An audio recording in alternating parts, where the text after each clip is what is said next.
23 जनवरी 2026 को पड़ने वाली बसंत पंचमी आपको जीवन में अत्यधिक सफल बना देती है। बस आपको यह 3 छोटे से उपाय कर लेना है।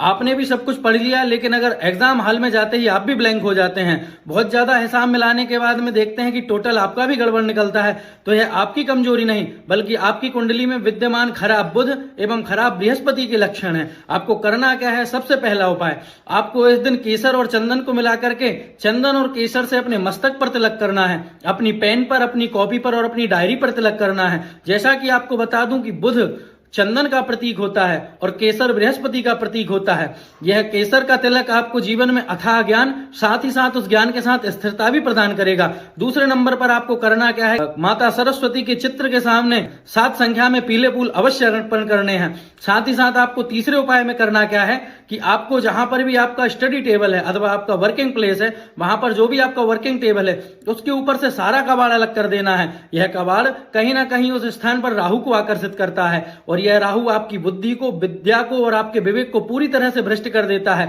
जब भी आप जाकर के खास मौके पर ब्लैंक हो जाते हैं। आपको बसंत पंचमी के दिन यह महा उपाय भी जरूर कर लेना है। बिल्व पत्र की डंडी लेकर के उसके माध्यम से अपनी जीभ को बाहर निकाल करके और उस पे शहद के द्वारा ऐम लिख लें। उसके बाद में माता के सामने बैठ करके कम से कम 108 बार ऐम इस महामंत्र का जप कर लें। साथ ही साथ एक बात का अवश्य ध्यान रखें, जो व्यक्ति विद्या का, बुद्धि का और विवेक का सम्मान करता है उसी के ऊपर भगवती की कृपा अवश्य होती है। कहीं भी अगर आपको कागज दिखे तो उसके ऊपर पैर रखने से बचें, बल्कि उठा करके उसे यथायोग्य स्थानों पर रख दें। अपने से बड़ों का हमेशा सम्मान करें। माता की कृपा आप पर साल भर बनी रहेगी। आप आवश्यक रूप से आने वाले एग्जाम में सफलता को अर्जित करेंगे। श्री भाष्यम वंदे।